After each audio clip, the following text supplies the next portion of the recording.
what has been something that you're really happy about having moved here in Zhongshan? Personally, it made me want to continue doing Tandang more passionately. It give me a room. Why is that? Why is that? Location-wise, every place that have a spot that can attract a lot of people from many sides of the world, we in it. In one of them, yes. Yeah, yes. because all these things is not only lovable by the local. Yes. The foreigner come and they need a local music too. Hi, my name is Jia-Ping Lee, and for the last 10 years, I've been an urban rejuvenator and a placemaker. Welcome to Soul Cities, a placemaker's guide to living. So I'm not just a placemaker, I'm also an urban rejuvenator. So I look at how to create economic vibrancy in a city. And economic vibrancy really is about creating or enabling entrepreneurship, startups, communities to thrive within any given area in a city. Placemaking is a tool for urban rejuvenation. And so I really wanted to help people understand what placemaking is by showing them best practice examples. Placemaking is about looking at places and saying, how can I bring communities together? Or how can I create a product that brings community together? Or how can I enable someone as a coach to actually start something or to support them to create longer term projects? Why I champion placemaking is because it has elements of humanity, which is so needed in rejuvenation of cities and places. Today, we're going to go to Zhongshan Creative Hub and explore this amazing little space that has created a very strong community of artisans. So when I first went to the building to do a site recce, I immediately fell in love with it because it was reminiscent of a Hong Kong Wong Kar-wai movie.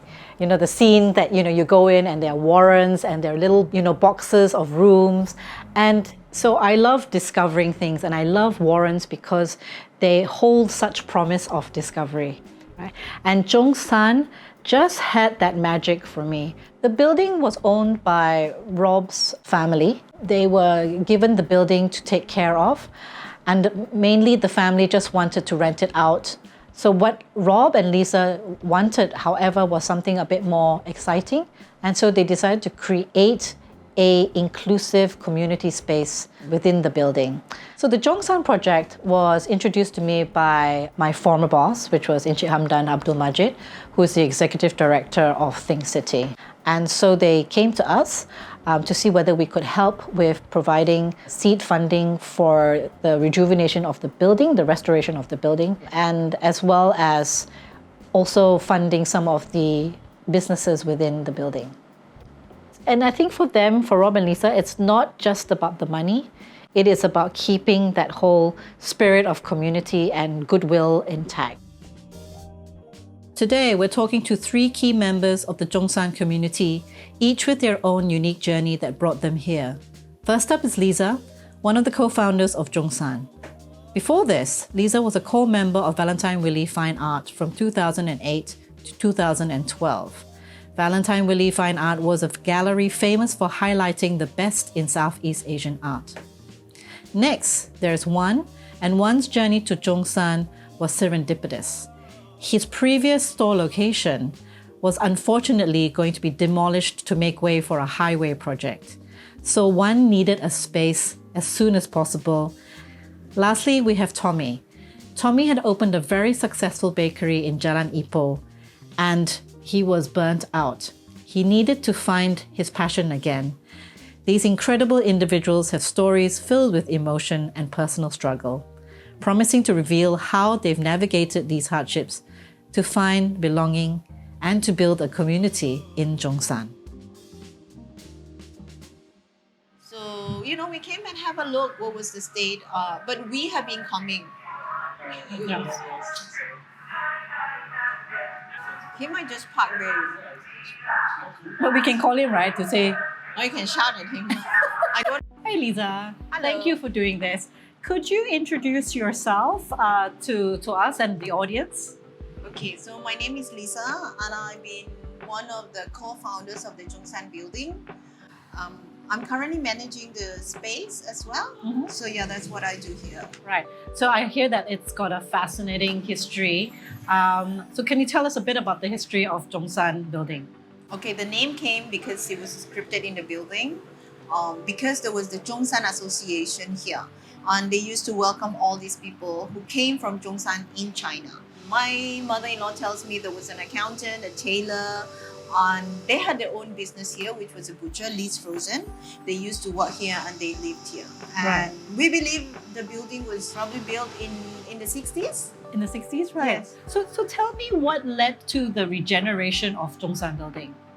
I think in 2016 or 15, my mother-in-law inherited the building. It was in a really bad shape. Right. So at one point, I think she did have an idea of having this as a hotel. So we came and we looked at the space. My husband grew up here. Right. So this is his little kampong that he plays. And, you know, he felt probably a bit of a pity of the state of this building. Yeah, So we decided we have to do something about it. Yeah, so I remember coming to have a look at the place, and it was quite dire. I mean, the walls were literally black. Crying. So how did the thought about creating this particular type of space come up to your mind? Someone introduced us to Pink City. Right. And then, so we talked what we wanted to do, and the idea of co-working space came. Right. So we went through the whole thing, the grant application together, and things fell through. But when we talked to Think City, they were very happy to maintain the building, you know, for us not to destroy the building. If this institution is willing to give us some money to preserve something that is ours, why can't we do it? What are the challenges of going through a grant application? You know, so there's a lot of grants being offered right now, and maybe some of our listeners would like to know, was it easy? Was it really difficult? So tell us about your experience being a grant applicant. I think to apply for a grant, you have to believe in yourself. You know, have the confidence to take that money and to know that you're going to do something good with it. And then how did you then go from there to now? Right? Yeah, so that is my business. So then we decided, me and my ex-partner Snow, we decided, okay, we still want this thing, this gallery. How do we make it work? And I think that, you know, you also attracted people like Azrina Marwan to come in and set up Malaysian Design Archive. So did she approach you, or did you then, was it a happy coincidence? So it's a group of us. Right. You know, it's my husband involved, my ex-partner, artists like Chitu. Azrina is Chitu's friend. I see. Okay. Right. Yeah. And so he knew that they've been running this design archive from home for many years. And it's probably a good time to, you know, be more public, where people can go there and, you know, get to the archive. The thing that I always feel when I come here is that it's like everybody knows your name. You know, there is a very, very tight bond amongst the tenants that you have here. So tell me, how did it become like that? I suppose we are all within the creative industry, and that's quite small. And we were very aware that we wanted different types of creatives so that we can speak to each other and we can sort of share. Yeah. So it's not only where, you know, you are with your friends and people pat you on, good job, you know. Right. But there is a certain criticality that I think we all not necessarily like, but that we can accept. What's the occupancy rate at the moment? It is 100%. So can you tell me what are the list of people in your buildings, and anything special that is offered here that's not offered anywhere else? Okay, so we have Rumah Atap Library. They have a community library, but on certain days they will host talks, and there will be more on social issues. They also work a lot with foreign workers, so they have projects with them too. We also have Malaysian Design Archive. Sometimes what you don't see in the National Archive, they might have it, but it's not to really teach you how to design. It's really how to read history through design. Rice Cooker Archives is another archive of music, mainly rock and roll, punk, kind of music that is Southeast Asia. So Joe has been digitizing them so that we don't lose these things. And so do you have a lot of performances here? Alena Morang's studio is here, so sometimes she practices here, and sometimes it becomes like an office for her. She performed last year at our festival. Unagi is a French friend. Right. So he came in having this small cafe upstairs. It was really, really tiny and really cute. Great coffee. Right. And then when I decided to open the gallery downstairs, I thought, do you need a bigger space? Maybe we need, coffee people with art. So Unagi has been in F&B business for quite a while. And he specializes in coffee. So if you had a magic wand for KL, what would be on that wish list for KL? I think more maker space. I mean, rental is too expensive to create in KL. Yeah. Can we do something that make a space for people to come in and create along together with other people and have better facilities, because then we're going to be stuck onto the same level of craftsmanship. If you look back, what have been some of the moments where you're especially proud of? I think bogus merchandise. Then they came here, they were in a mess. And his brother came from Kelantan to help him out. He got a loan. He bought a big machine to make more orders. He went to Indonesia. He saw all this printing happening and he told me, Liza, I need to move out. I'm like, why are you moving out? He was like, I can do better.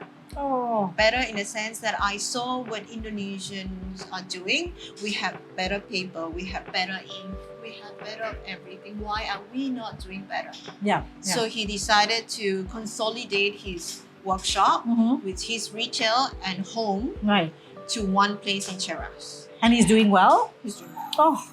So I mean, I think that then this place is where people with dreams come. And some work and some don't, right? Yeah. Some of them has grown in different ways. I mean, Tommy opened a new outlet. Tinta Budi moved, and now they have a big shop in TTDI. So things are moving. Right. Zhongshan has fostered many dreams and dreamers. It's not just that they have 100% occupancy and they've built a community, but they've also fostered young businesses to grow into something bigger and better. So I first met Juan when Liza introduced him as one of the possible grantees for the entrepreneurial grant for Think City. So the thing that's been working against a lot of these vinyl shops is the currency exchange, because vinyl is no longer printed in Malaysia. But what is working for them is there's a new generation that have come out to say, we want to own things, not just in a digital format, but we want to take something out, feel it in our hands, and consume it the way that our parents used to consume.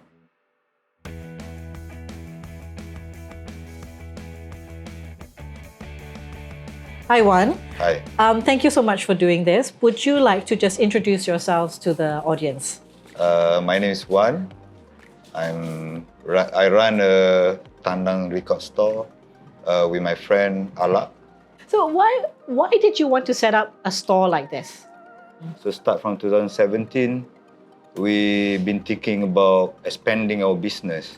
And then having a grant from Think City actually helped us a lot. Right. Because that time, if you see that if you don't get the grant, all the furniture inside here will not come to existence. Yes, because the grant was like you can ask for either paying salaries or paying furniture, kan? Yeah, this 7 years Collection? It's not collection, all the deco and all the rack is endorsed by Think City. I mean, I remember you used to have bands playing there, weekends. So that space, and we would all stand around here and kind of like, and of course I'm short, so I'm always trying to trying to poke my head in. Yeah. And what has been some of the biggest challenges for you owning a record shop in KL? For me, the bands need a physical stuff for them to expand their music. I'm not talking about digital sale, because I know digital sale, somehow you can make money, but only if you big shot. One thing about music, digital, one day, if they want to delete everything inside the computer, They can just press kill switch. But this is like artifact, you know. What has been something that you're really happy about having moved here in Zhongshan? Personally, it make me want to continue doing Tandang Okay. more passionately. It give me a room. Why is that? Why is that? Maybe location-wise. Every place that have a spot that can attract a lot of people from many sides of the world, we in it. In one of them, yes. Yeah, yes. because all these things is not only lovable by the local. Yes. The foreigner come and they need a local music too. So out of all of this record, what is the percentage of Malaysian artists in Tandang store? Only that section. Only that section. For the vinyl lah. Yeah. Because the thing is like, that's the thing. Format is not a problem now. Yeah. As long as the band want to release something, they can release as cheap as cassette. And I remember in the 90s, every kids go to cassette shop. To get the you pilih music anda kan. Like you go and choose the song that you want, and then the music shop will do it for you. And then my mom give only 20 ringgit per month, so I have to choose which cassette. Oh, downset. Okay. So this is final selection. I cannot do wrong. Right. So that time it's all about exploration, you know. Yeah. It's a wonderment. It's all about mystery. Now everything is spoon-fed. And then how much you appreciate the thing that is been spoon-fed straight to you. So do you work together with Poppy Records? Actually, Poppy, previously, they are run as a thrift, like a brand called Acid. Right. So Bert from Poppy, he start to bring a lot of hip-hop. So I said, Bert, how about you put in Tandang? Suddenly, Bert stuff sell more than our stuff. So I said, how about you open a record store? But we have a mutual agreement that we sell more like underground stuff or maybe jazz. Poppy is more into the R&B, hip-hop stuff. So the more the better. Yes. So the kids come here, oh, we don't have a hip-hop stuff, but you definitely can go to Poppy. And the Poppy also like, oh, you want punk, metal stuff, the rest, blah, blah, blah, you can go to Tandang. Right. And where do you source your products from? The vinyl is all made in America actually. Right. And then one thing now, the currency is not good. But we still survive because as long as the currency is increased, the kids still want to buy stuff, they're going to buy it.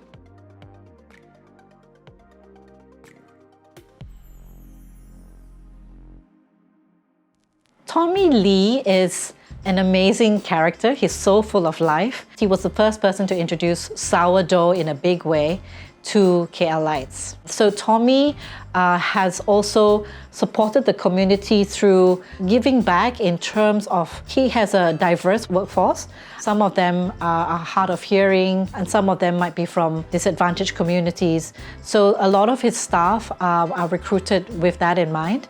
So I feel that, you know, he does play an amazing role in being a community builder. Right? And it of course helps that his bread is amazing.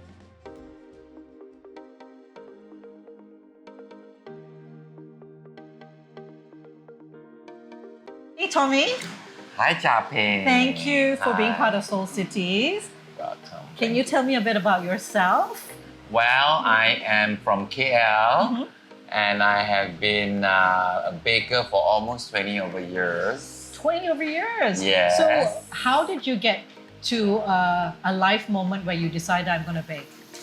The life moment came when I was working as a technical advisor in a company that sells bread and baking additives. Right.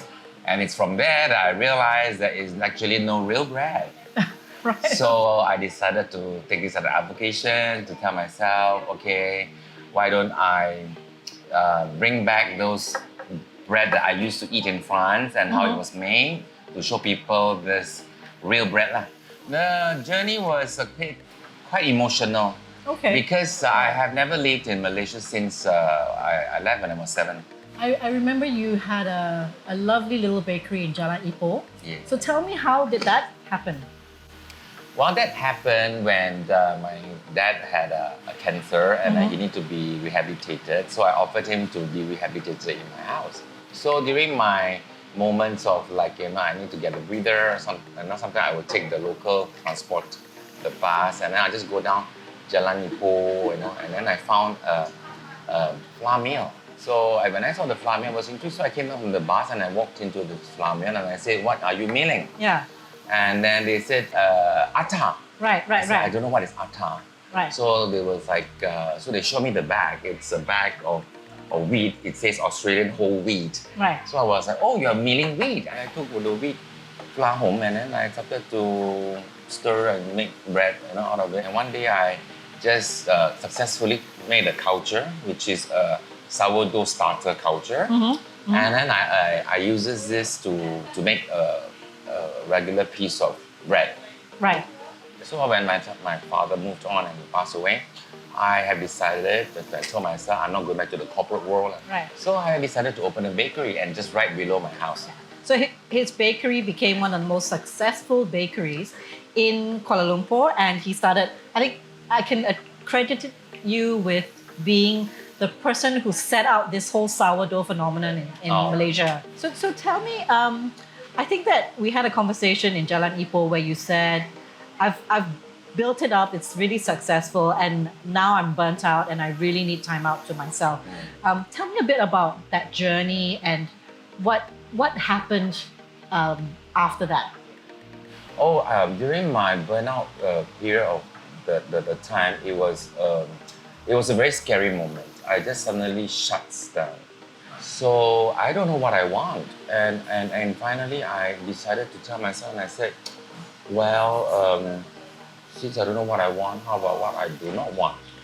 So basically I do not want a lot of things, everything. Yeah. So I start to get rid of things. It will happen again. And when it does happen again, okay, I will be able to say, I will face fast to it and manage it, but be strong to hold on to it when the wave is rough. Yeah. And how did you decide to choose Zhongshan? It was not a decision. It was by chance. A friend brought me to PPQ for coffee, and I was like, and I passed by and I said, oh, there's 2 shop lots here for rent. So I asked my business partner then, and said, go and find out whether they wanted to rent the shop. So apparently we got the contact, and then they were rented out. So I said, okay lah, never mind lah, Then somehow, the owner of the building found out it's Tommy. She probed the anchor tenant of the shop lot. Yes. And probably telling him that probably you could consider Tommy. I really like his lemon tart. Which you're not making anymore, are you? I do. I hardly see that on your shelves. I do. Okay. So I've been making bread for so long, and then I'm famous of lemon tart. But anyway, so I think that's the way how I came into Zhongshan Building.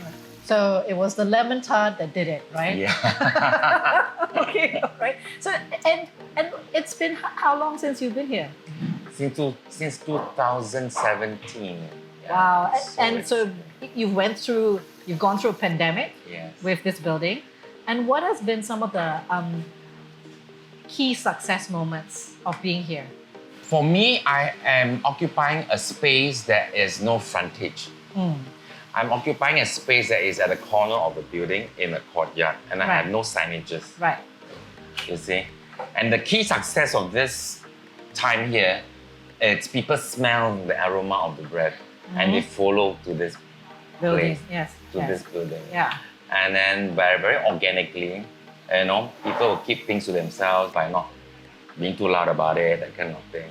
A lot of people said that, when they have eaten my sandwiches, that kind of thing, it calls them back. Yeah. You see, somehow, I think this is quite a very nice feeling. So, the thing that always attracts me to Zhongshan is that it's about the community. So, tell me about the community here. So the community here, it's very well knowing the fact that what we do best and how they help each other to render their services to one another, or it enlarges the circles of giving them more business.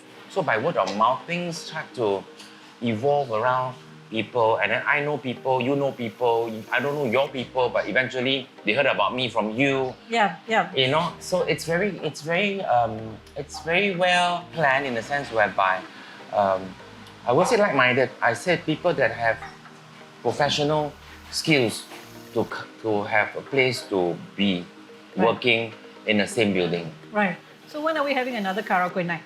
Over here? Yes. Of course, anytime. Yes, because that was one of the highlights. Yeah. So Tommy just had a collective 50th birthday party. No, it was not my 50th birthday, it was the 49th of a group of friends who are 49 before they reached 50 last year. Yeah, this year is my 50th, so... You look 45. Yeah, yes. Thank you. All right, thank you so much. Thank you. There is a lot of goodwill in that building amongst the tenants, because there are people walking in and saying to Pew Pew, the owner, Unagi, hey Unagi, can I have this? And basically just sit down anywhere, right? And then they can leave their laptops there and go walking around. And you know, there's that, the eyes on the street. People actually, because they know everybody keeps an eye out for everybody's belongings, right? So you really feel safe in there.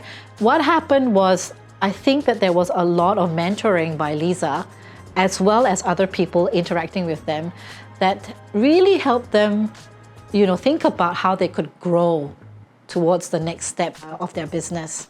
So I think that's what families do, right? They look out for you, they help you grow, they give you advice, and they're also there to catch you if you should fall.